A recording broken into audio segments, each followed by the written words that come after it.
Are you looking for the perfect bracelet for a loved one? Would your man be interested in a personalised keyring from his children? Are you looking for the best priced jewellery, whether it be a necklace, ring, earrings, bangle or even more? Look no further than Crafted Arts. Crafted Arts is a local business based in Barry within the Vale of Glamorgan, and they have a range of all the perfect items you need. If it's for the perfect gift for an anniversary, or maybe it's for someone's birthday, maybe something for Christmas, or you wanted to give someone that perfect gift that will last a long time, Crafted Arts is the business for you. If you want to know more or see what they have in stock, then you can visit them locally at 29 High Street, Barry, Vale of Glamorgan, CF627EB, or you can go onto their website at www.craftedarts.co.uk. You can even email them at info@craftedarts.co.uk, or maybe just give them a call at 07789 94248. Trust me, it's worth it for the perfect gift.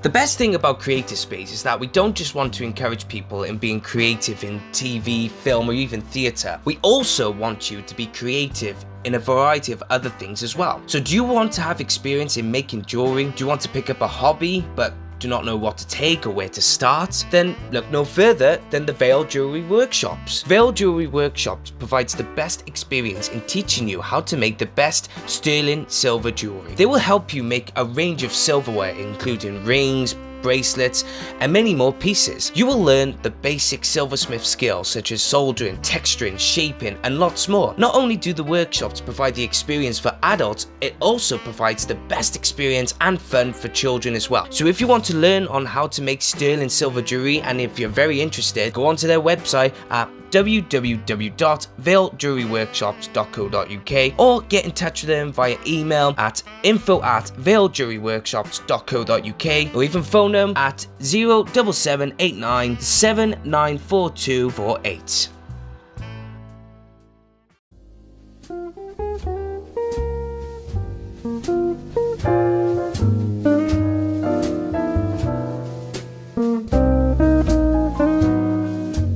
Hey guys, and welcome back to Creative Space Podcast. I am your host truly, Rhys, and I hope everyone is having a good year so far. And for me, it's been incredible on Creative Space Podcast. I feel very fortunate every time I bring a guest on or I have Pippa on and we talk about all our passion projects, all our passions about theatre, TV, film. The list goes on, and I'm very, very fortunate, especially for the people that follow this podcast. So without further ado, I'm going to introduce you my next guest on Creative Space Podcast. He is a voice actor. If you've never heard of Billy West, please go and watch Space Jam. He does the voice of Bugs Bunny and Elmer Fudd. He is the voice of the red M&M in the adverts, commercials, whatever you want to call it. He also does the voice of Doug, Ren and Stimpy. In the Futurama, he does a Fry, the Professor, and so on and so forth. The man is everywhere. His voices are everywhere. It's none other than Billy West. Billy and I sit down to talk about all his projects that he's done in the past, especially him growing up, having to deal with his autism and ADHD, and so much more. So without further ado, let's get down to it. It's me and Billy West on Creative Space Podcast.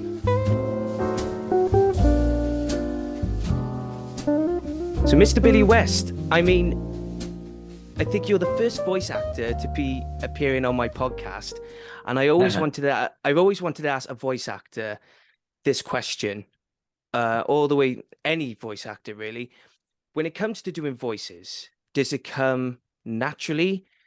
Is there a lot of preparation to go into the character that you have to give a voice to? So what is it? Is it a bit of both or vice versa? I think it's kind of a concerted effort.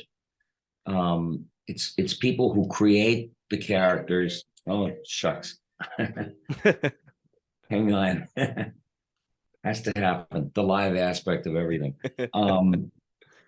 It's a concerted effort between the artists, the producers, the directors, animators, and the voice talent. And they show you what the character is. They ask you what you think about it, if you have any ideas for it. and you audition for it basically. And if you're touching on what they like, they will have you come back. And but it's like starting out. When I was a kid, I was kind of a freak. I was always Touretting out noises and voices, and just I was on the autism spectrum, but there was no word for it then. And nobody had any use for anything I had to say or do. And then turns out, like in the future, that's about the only thing that was ever going to matter, because everything I learned in school would do me absolutely no good in the year 2023. Not one speck of it. You know what? It was funny because when I was in sort of infant primary school, school for me was a big no-no. I didn't want to know any of it. And two of my teachers thought I was on the spectrum. Two teachers thought I was on the autistic spectrum, and they kept bringing in a child specialist come into the schools, but they didn't tell my parents that. They didn't tell my parents anything. And I remember one specific day, so my parents came in, and the same two teachers who kept bringing in these child specialists come in, because I was a bit of a performer. I was just not listening, not paying attention. Right. And this child specialist came in, he sat down, was sat in this big squared table, and I'm there minding my own business. And the child specialist goes, "Do you mind if I show Rhys a couple of pictures?" And my parents are like, "Well, we don't know anything about this. Well, what's this all about?" And so he went, "Oh, trust me." And so the teacher said, "Oh, we may think there's something wrong with Rhys. We may need to give him extra help, blah, blah, blah." So the doctor pulls out pictures of animals, simple as. And one of the pictures was a giraffe. Now, growing up, in order for me to identify some pictures of animals and anything, I always say on like, I don't know, like Nelly the elephant or Jeffrey the giraffe, or just simple things of me to identify it. And the child specialist obviously pointed the picture at the giraffe and went, "What's that, Rhys?" And I just went, "Oh, that's Jeffrey." And the doctor just looked at me, looked at my parents, looked at the teachers, and went, "What do you mean by Jeffrey?" And I went, "Oh, that's Jeffrey the giraffe." And he just took one look at me again, looked at my parents, looked at the teachers, packed everything up, closed his briefcase, got up and said to my parents, "There is nothing wrong with your son," and stormed out. Not even waiting for the teacher, to say, "Oh, thank you for coming in," just stormed out, saying what a waste of my time that was. And well, it's helped me so much, because I'm writing theatre and everything, so I'm always in the creative process. So, but do you think, in your opinion, when it comes to people that never paid attention in classes and anything, because I always seem to see a pattern, it's always people in creative that seem to rebel or against, not even just rebel, but if there was other issues like the autism spectrum, they always go into creative. Do you always find that? Do you always think, "Oh, there's a pattern there somewhere"? I know there's a pattern, that your mind is working in overdrive on a whole other world than the one that's in front of you. The real one that's right in front of you. Your goals, your ideas, your thoughts, and everything are so far removed from the reality of any instance that you're in. And they call it ADHD, and they call it a lot of things. But I have a theory about autism. I go to a lot of Comic-Cons, and I meet thousands of people on the autism spectrum, because that's basically, for lack of a better word, geeks. I was a geek, but the thing is there is the autism people at the shows. I noticed they're all empaths. There isn't a narcissist within 20 miles of a Comic-Con. You know what I mean? They're empaths. They're sensitive. They're awkward, but then there's all these hidden gifts. A lot of these people have such hidden talent. Sometimes it's not so hidden, but it depends on where you are on the spectrum. But getting back to that, is I began to notice a pattern of there's an explosion of autistic births, which is documented, and they can't quite figure out why that is. And I heard someone on TV say, well, it's because there's more pollution, now. And I'm saying, oh, fuck you. You don't know what you're talking about. And I thought about it and thought about it. And I said, we're in trouble as a society. Society is like, it's like every time we hit rock bottom, we find a lower place to go as far as behavior and craziness and aberrance. And, and I hate to sound fatalistic, but that's what I see.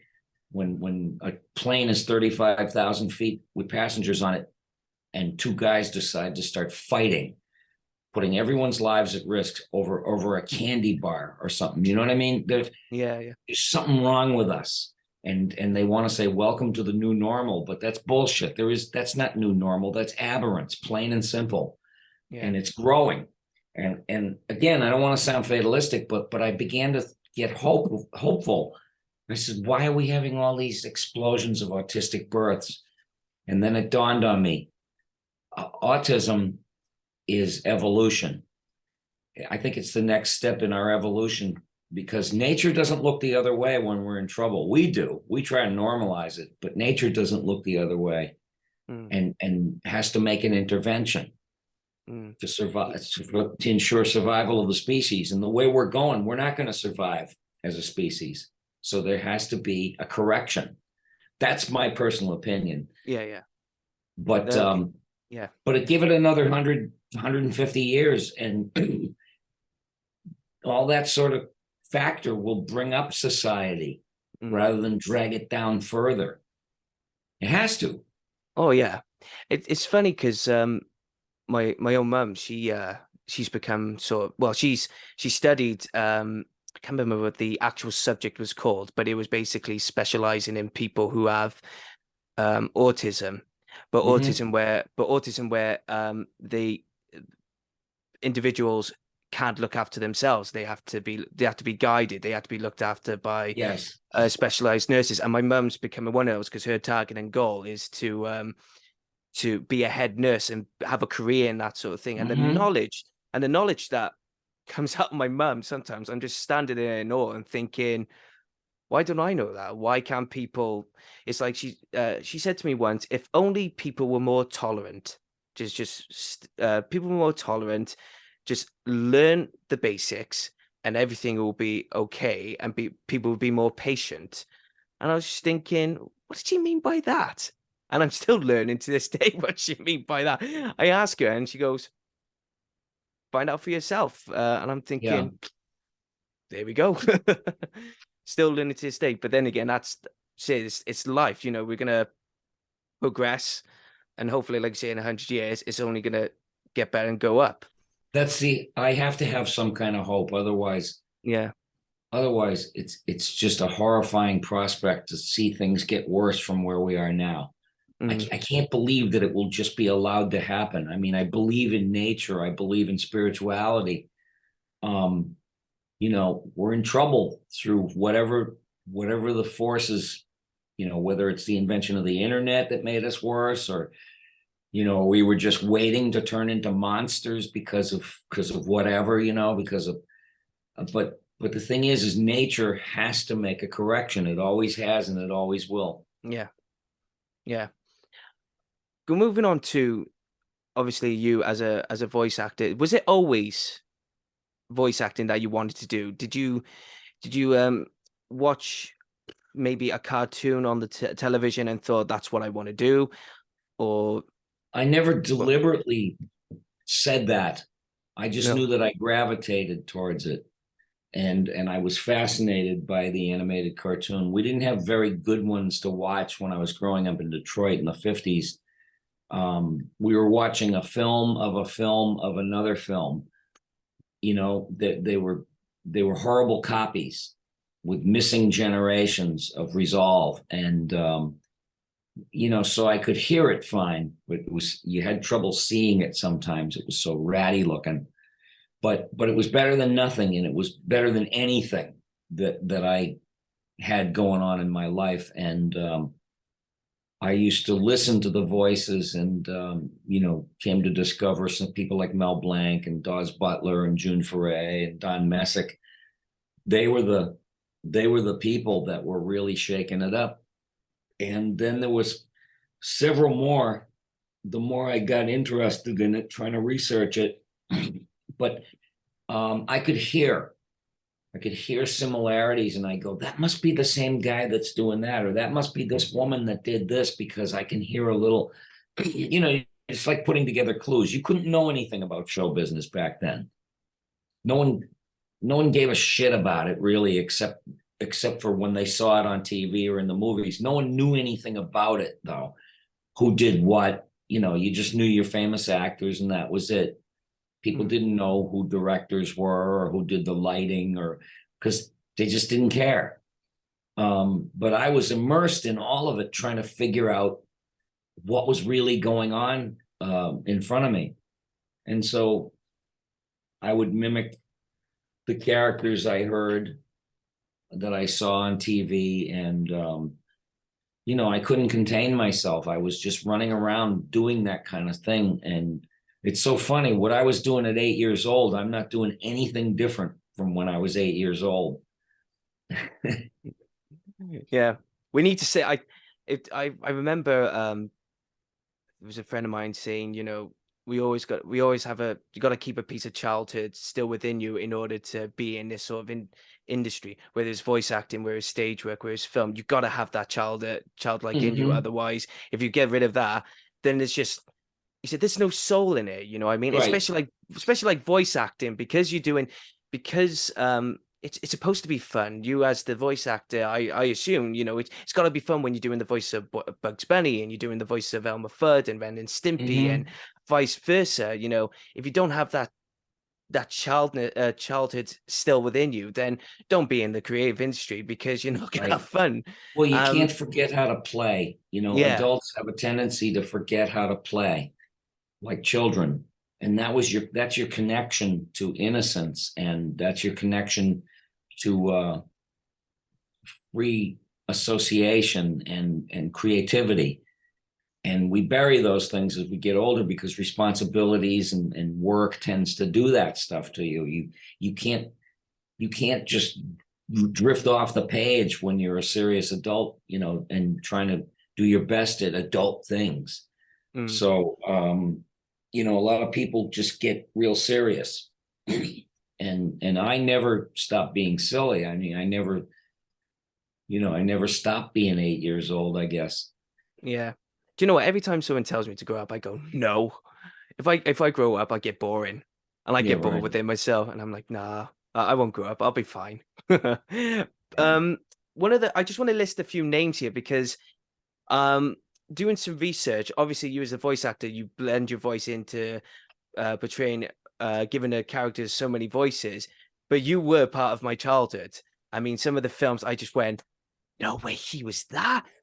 Oh my God, that's my childhood. Yes. And the one thing I got to mention, there's a couple of people that I want to see what your stories are about them, or if you have worked with them or shared the studio with. So, I mean, the number one I have to mention is Tim Curry.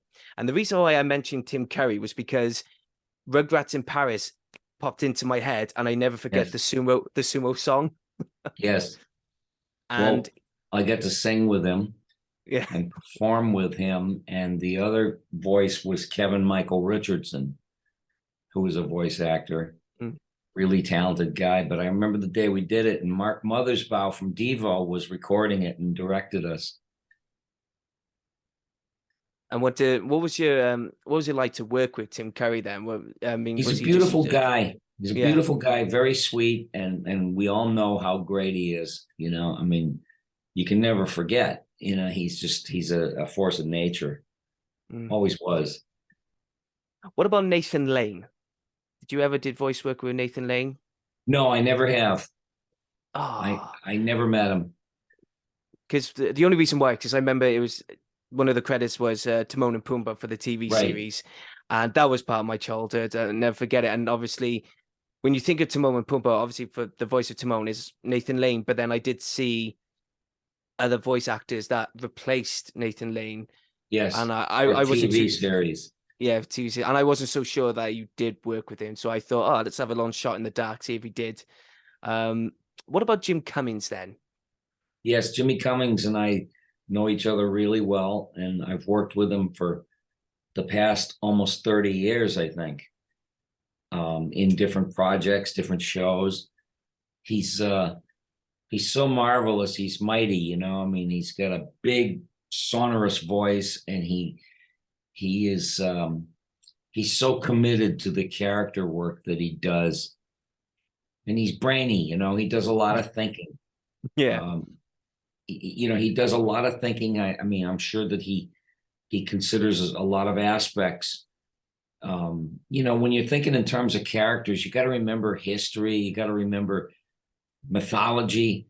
What are you going to draw on to try and build this character or make the gears work in a character? And you start thinking in terms of mythology, good and evil and ugly and beautiful and lawless and not lawless. And all the lessons of life are in Greek mythology. Jealousy and love and yeah. But I What mean, about he's a reader. I used to see him just reading all the time. And I thought, well, this, it probably gives him a lot of insight into the human condition, which is great for playing characters. Is there a specific moment or when you worked with Jim Cummings, was there ever like a special moment that you've learned anything from him while working? Did you ever feel like, oh, that's really interesting, take note, Billy, I don't think I do it consciously. I think I just take everything in on an observation level. And if anything, if somebody's firing on all cylinders and they're doing amazing, I mean, it's just inspirational to me. It makes me want to do better, at what I do. Mm-hmm. What about Mark Hamill? Yeah, he's great. He was a voiceover artist in the 70s. People don't even know that. Really? Yeah, there was a cartoon, Hanna-Barbera cartoon in the 70s. It might have been like an Aladdin type cartoon or something like that. But he was doing voices in the, I think, mid 70s for Hanna-Barbera. So he started out like that, before Star Wars and all of that. Mm. I think it was before that. Did you both, was it, I don't know if it was a documentary. I only heard about this. Mark Hamill, did he direct like a live action film, or like was it a documentary or something? I can't remember which one, but it was a mockumentary. It was about Comic-Con. Oh, right. Yeah, it was called Comic Book the Movie. And we went to Comic-Con and we basically, a bunch of voice people and Mark and myself, basically made up a movie on the spot, like roaming around the Comic-Con. And it was so much fun. It really was. What about just the last person here as well? Danny DeVito. Did you ever get to do work with him? Not in person, but he was on the sessions for Space Jam. Mm.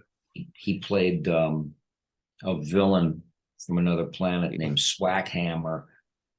And he was being Danny DeVito. I also worked with him indirectly. He was in an M&M's commercial. He was dressed as an M&M, walking around and asking people if they ever ate him.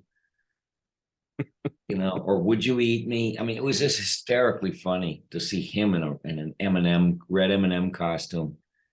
Because I do the voice of the red M&M. Yeah. And I always say, have you ever eaten me? I love the M&M commercials. They're just in your face, but it's so brilliant. And some of the times when, I mean, the kids love it purely because obviously it's the animation, is sweets, it's chocolates and everything. But when you have the adults doing it, it's like, I see what you did there. I see what you did. Oh, sure. Especially, but knowing that I do the red M&M is one thing, but I don't know if you know who does the yellow M&M. Tell me then. Okay. There used to be a show on HBO called Oz, O-Z. It was a prison show. It was hardcore, really hardcore. And the worst guy in the prison, he was like a white supremacist. He was a psychotic murderer, you name it, anything bad. And so my wife at the time was watching this show, and I came home and she said, "Have you seen this show?" And I go, "No, I haven't." She said, "Sit down. Now watch this guy. Watch this guy right here." And I'm looking, and she said, "This guy's no actor. This guy's the real deal. You know, he's not acting." And I kind of looked and I started laughing, and she said, "What?" I said, "I know him." She said, "You do?" I said, "Yeah, he's the yellow M&M." And who we were talking about was J.K. Simmons. I knew him like almost 30 years ago from the M&Ms. We worked together on M&Ms, and he still does it to this day.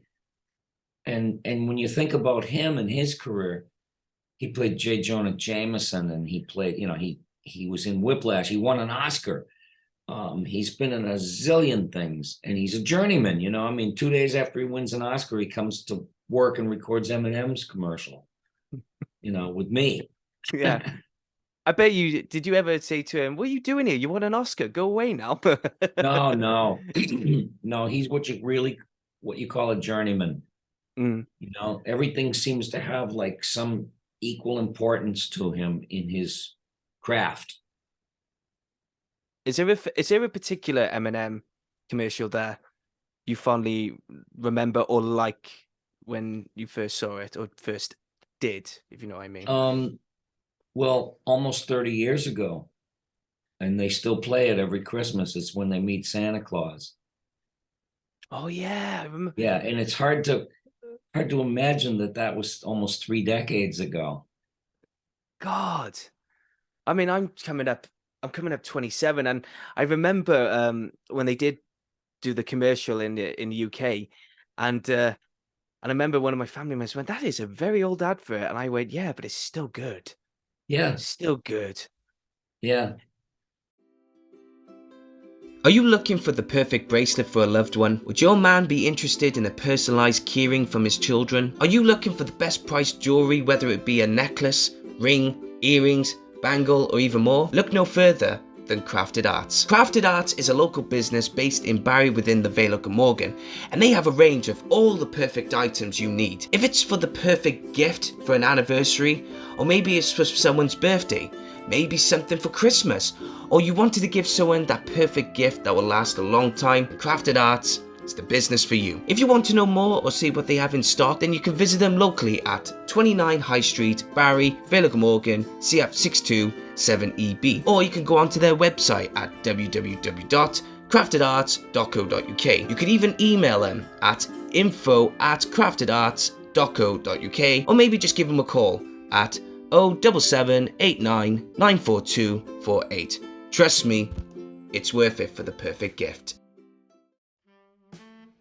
The best thing about Creative Space is that we don't just want to encourage people in being creative in TV, film, or even theatre. We also want you to be creative in a variety of other things as well. So do you want to have experience in making jewelry? Do you want to pick up a hobby but do not know what to take or where to start? Then look no further than the Vale Jewelry Workshops. Vale Jewelry Workshops provides the best experience in teaching you how to make the best sterling silver jewelry. They will help you make a range of silverware including rings, bracelets, and many more pieces. You will learn the basic silversmith skills such as soldering, texturing, shaping, and lots more. Not only do the workshops provide the experience for adults, it also provides the best experience and fun for children as well. So if you want to learn on how to make sterling silver jewelry, and if you're very interested, go onto their website at www.valejewelryworkshops.co.uk or get in touch with them via email at info@valejewelryworkshops.co.uk or even phone them at 07789 794248.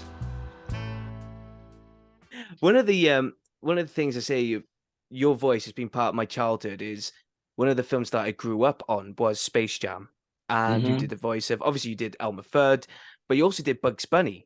Yes. I mean, getting to do Bugs Bunny, the voice of Bugs Bunny, is a tremendous honor to do. But when the film was in production, everything was all in plan. What was your journey like in doing Space Jam?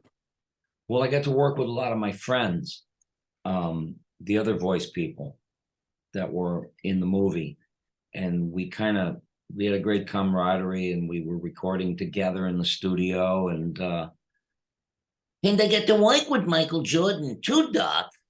The closest thing to a religious figure that we have. I love it. I absolutely love it. But when you heard Michael Jordan was doing it, was there ever sort of like a doubt in some ways? I'm not trying to knock Michael. I love Michael Jordan in Space Jam. Yes. But was it like, how is he going to play himself, or how is he going to, adapt to, the cameras, if you know what I mean? I mean, I know a lot of sports people have gone on to do films, but maybe it's probably in those days it was because that Michael Jordan was a name that, oh, they're just doing it because. So for you, was it like, no, it's Michael Jordan, he could do it, it's not a problem? Was it just that mentality for you, or it's like, no, I'm doing Bugs Bunny, so who cares? I never thought about it. I just thought, he sold the movie, the fact that he was in it, and that they could put the Warner Brothers characters to work with him. They made it work really well. And I don't know about the newest movie. I mean, LeBron James makes Michael Jordan look like, Olivier. Do you know, I just Sir Larry. yeah, I remember I just love the line that Danny DeVito says when Bill Murray comes out as like the surprise player, and he goes, "Whoa, whoa, whoa! I didn't know Dan Aykroyd was in this picture." And I just thought, love Yeah. it, just love it. We got to remember the lineage here is that Ivan Reitman produced that movie, and he worked with Dan Aykroyd and Bill Murray, and they were Is it Ghostbusters, wasn't it? Yeah. And you went on to do still the voice of Elmer Fudd, and it was Looney Tunes Back in Action, and of course that was you did do Elmer Fudd. I had to do Elmer Fudd in Looney Tunes Back in Action. So that was Brendan Fraser, that was Steve Martin, yes. Jenna Elfman. Bill Goldberg. Sorry, I'm a big wrestling fan, and I just see Goldberg and I'm going, that is it. I don't care. I don't care about Brendan Fraser. I don't care about Steve Martin. Goldberg, just the wrestler. Yes. Elmer Fudd in that movie. Yeah, he was just always a fun character to do, because he went from like, almost like a 7-year-old to crazy maniac in like 0 to 60. Shh, be very, very quiet. I'm hunting rabbits. And then he would go, "All right, rabbit, fire with your hands up." Yeah, he would go like one spectrum to the other. It was my favorite sequence where he starts chasing Bugs Bunny and Daffy Duck through the artwork in Paris. I mean, that was I absolutely love that sequence. It just popped into my head straight away. You just don't remember anything else about the film, maybe aside from, I don't know, it's because it's the British side of me, apart from the scene where they had the Daleks in it. And I was like, oh my god, they put the Daleks in, yay! Sure. But it's the art chasing scene that I find really entertaining. I bet it was so fun. But that's what I mean. I bet it was so fun just to, when you're reading the script and going, all right, so how do I do that? But it's so fun to do for you, anyway. I've been very lucky to be involved. I'm very grateful of all the things that I was been able to do. Going on to Ren and Stimpy for a moment, and I've always wanted to know something. Today, it's like a lot of people go, have you seen the innuendos in Ren and Stimpy? Have you seen some of the controversy in it? But how did you feel when reading the scripts and then obviously doing the voice acting and then seeing it on television or whatever? How did you feel when doing Ren and Stimpy and saw some of the quote unquote controversy scenes or moments in it? How did you approach that, and how did you feel about it? Well, I didn't see it as any kind of controversy. I saw it as comedy. and comedy is subjective. You either like it or you don't, I mean, the controversy aspect is something that comes out of the fact that a lot of people that don't enjoy comedy are looking for stuff to bitch about. It was purely for laughs. It wasn't meant to cause trouble. It wasn't meant to be political. It wasn't meant to be religious. It was just pure silly.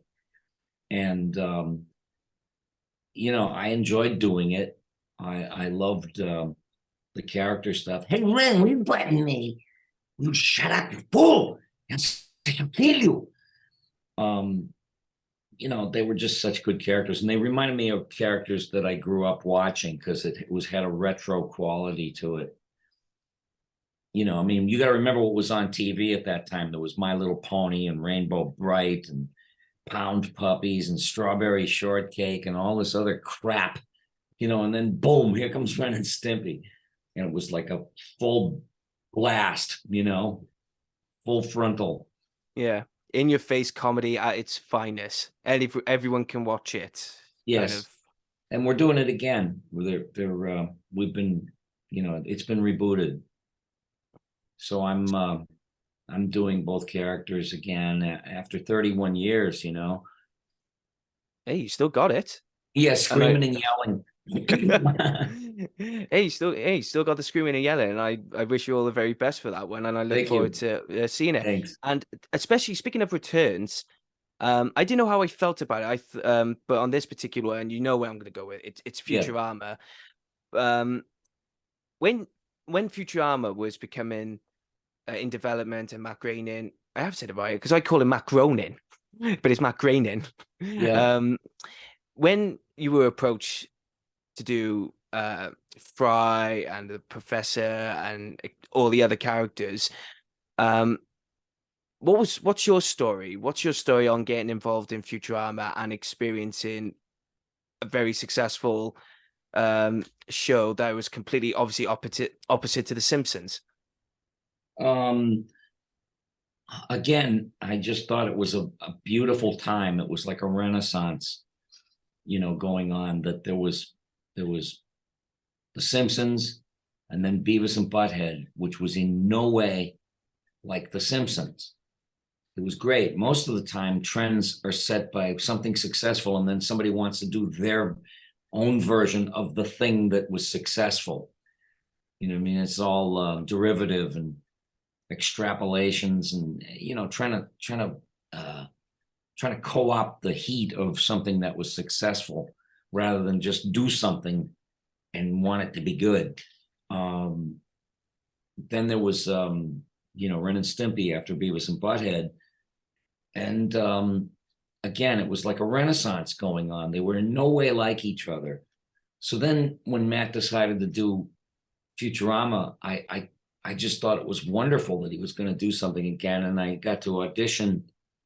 And I went in and I read for a bunch of stuff, but I thought long and hard before I opened my mouth, because it was Matt Groening. It was like they were showing me pictures, like, what do you think?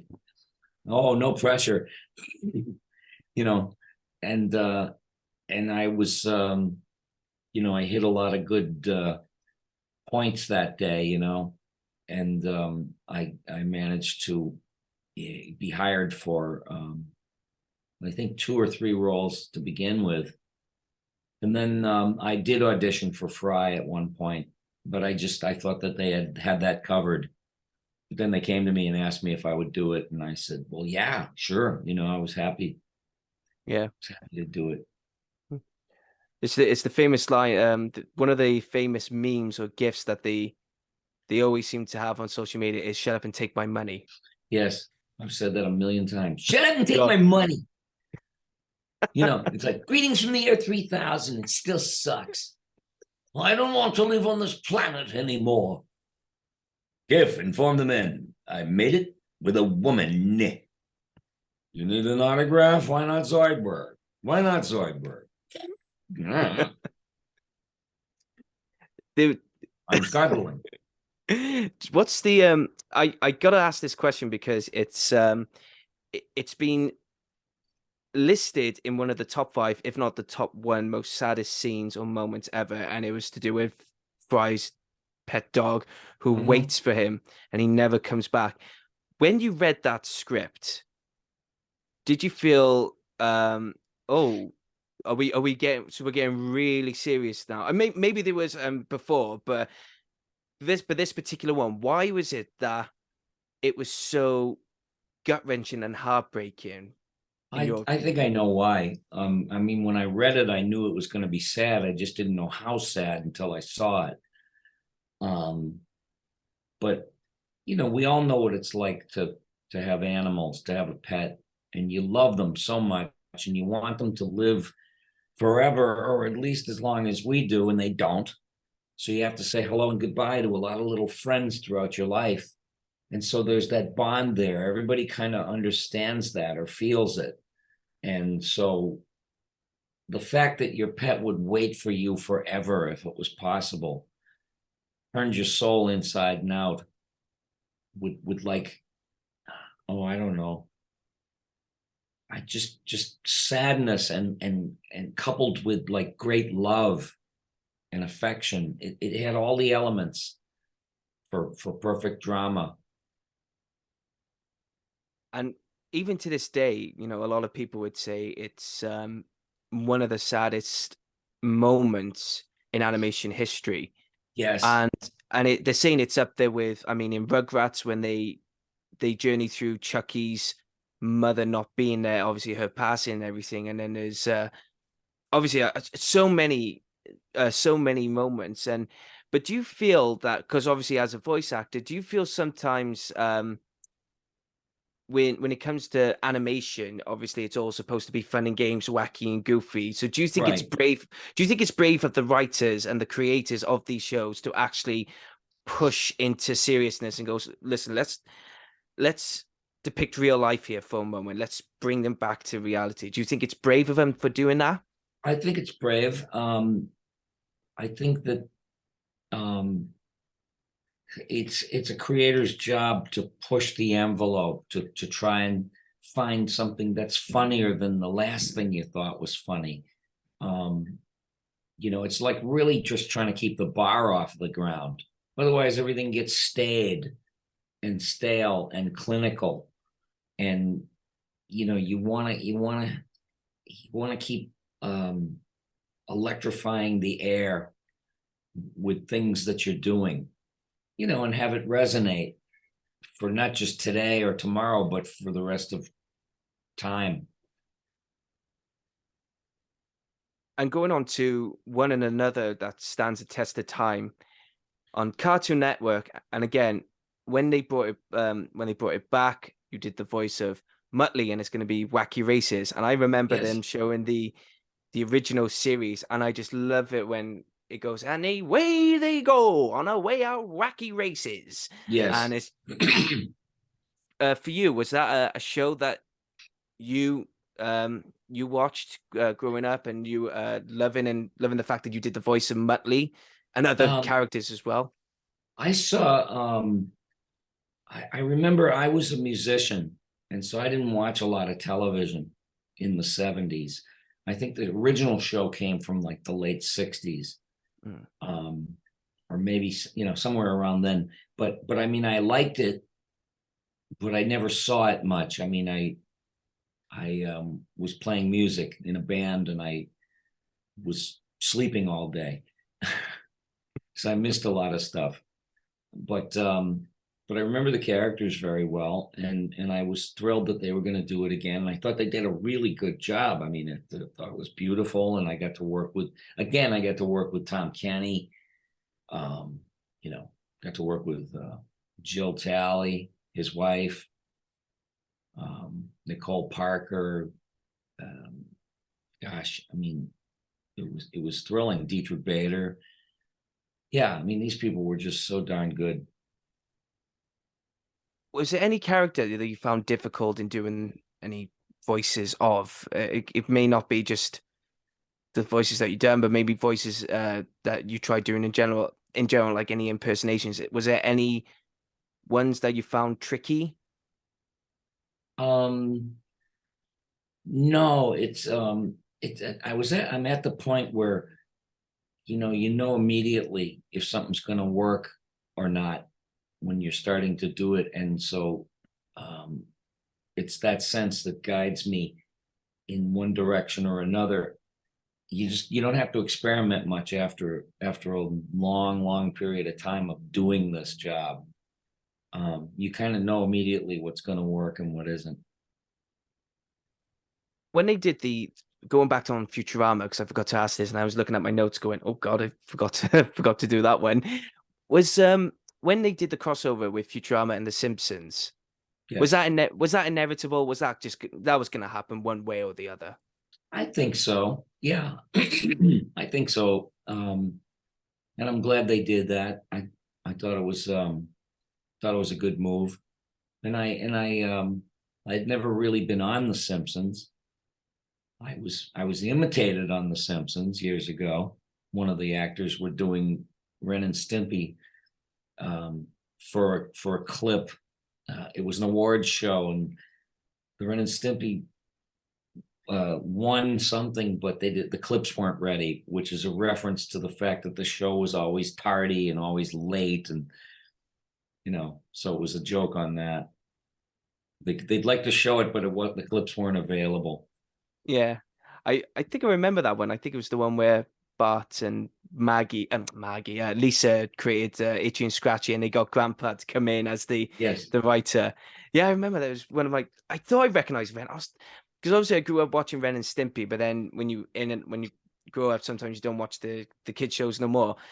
And then it was always that clip of Ren and Stimpy where he's eating soup. And it's like, oh no, that's my whatever it was, and he's like, "You're trying to kill me," or whatever. So and I was thinking, oh wait, yeah, I remember that. Jesus, but was you battery acid? Barry acid. It's like, you trying to kill me. Was you a bit surprised though that the Futurama and Simpsons crossover happened after the Simpsons and Family Guy crossover? Because with the same creator of the two shows, Futurama and Simpsons, you would assume that they would have done it sooner rather than later. Was you a bit surprised that they went to Family Guy and Simpsons first, or was you just a bit like, nah, I can see why they did that? I can't hazard a guess as to the motivation, how that piece of business worked. I wasn't paying that much attention to it. I think it was like stablemates, since both shows were on Fox. It might have been an edict, from up top saying, hey, you want to put those two in a crossover.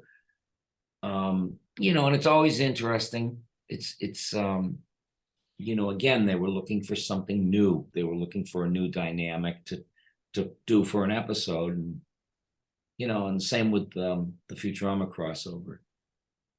I thought it worked really nicely. Yeah. Are you excited for the return of Futurama now coming back? Yes, absolutely. You won't be disappointed.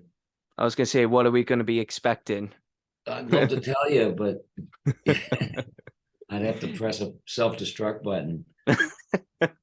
Access denied. Access denied. Access denied. Access denied.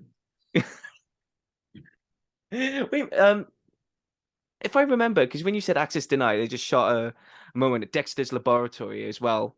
What voices did you do for Dexter, if I'm right? I was never on Dexter. You were never on Dexter. Why am I thinking of Dexter then? Oh my God! Because it could have been Tom Kenny.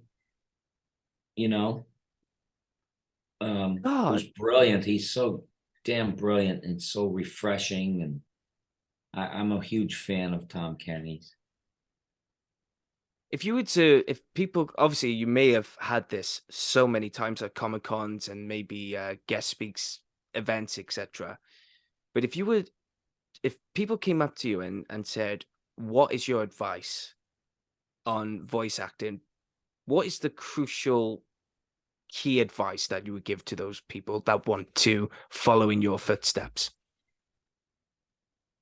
Well, I would have to say that you have to be inspired and you have to have passion Those things always got to be going on. Otherwise, there's no point in doing anything if it doesn't move you one way or another. I would not be afraid to be silly. I would not be afraid to take chances. I was fearless. I mean, coming up, I remember I was never like, oh shit, should I do this or should I don't know if I can do that. You know, I was like, boom, broke through the glass. To me, it was like, you know, hit the ground running always. And because I was inspired and it made me feel fearless about trying different things that people didn't think would work. And I just said, I'm going to make it work, you know? I also think that there's a lot of information these days, as opposed to the old days. There was no signpost that said, you know, this way to success or this way to voiceover, or nobody even knew what it was. You know, if you said to somebody, I want to do voices for cartoons, they'd look at you like you were nuts from another planet. Like they'd want to put you in 4-point restriction. You know, why? What are you even talking about? You know, no one even knew or cared. No one gave a shit. And so people like me were like, I felt like I was one in a million people that actually cared about those things. And to the extent that I did. And so I, you know, I tell people that are aspiring and that have it in them to want to do things. And I've met tons of people. I basically say, I remember what somebody told me when I first started. I got to work with some of the actors that I grew up listening to. I was lucky enough to meet them, you know, before they were gone. And I said, I can't believe I'm in this room with you. One particular guy. And he was basically like, well, where you been? You know, we've been saving a seat for you. And I felt so loved and so embraced and so accepted. And I say that to people that want to do it. I said, we're saving a seat for you, you know, whether you know it or not. Final question, Billy, and thank you for taking the time to speak to me on the podcast. It's been an absolute honor to have you, especially doing the voices. I was actually a bit touched then when you did the voice. I was like, oh, amazing. So question for you is, how do you look back on your career? It went by really quick. It just went by like a blur. And I know that I've raised like a couple of generations of kids. I was at a Comic-Con and there were guys in dress uniform from the armed forces. They were Air Force guys and they had done missions over Afghanistan.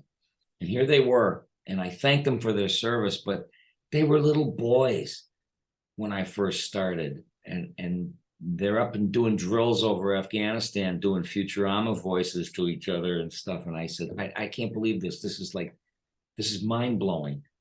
How much time has gone by. You know, if I see a truck full of firemen whizzing by, I go, they were little boys and girls, you know, when I started. I feel like I raised them. It's very strange. It's surreal. Well, I'm going to say this. Thank you for giving me a great childhood. Oh, I'm so happy to hear that. I'm very, very glad. That touches me because I have a book that I'm writing. I've pretty much finished it. I just got to get it together and get it out there. But the thing about the book is I didn't have a happy childhood. I had a miserable childhood. It was horrifying because of my dad and, you know, and so it means the world to me that somebody like me could come along and sort of be a factor in somebody's beautiful memories as a child. I mean, that makes me feel emotional, you know.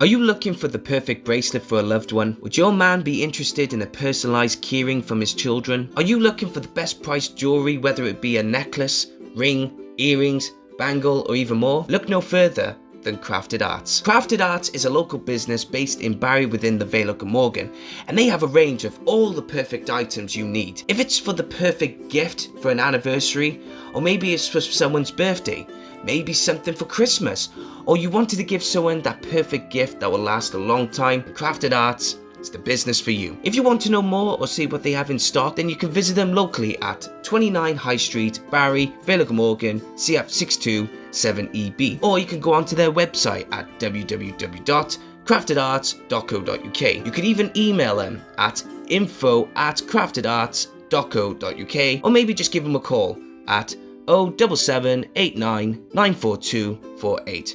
Trust me, it's worth it for the perfect gift.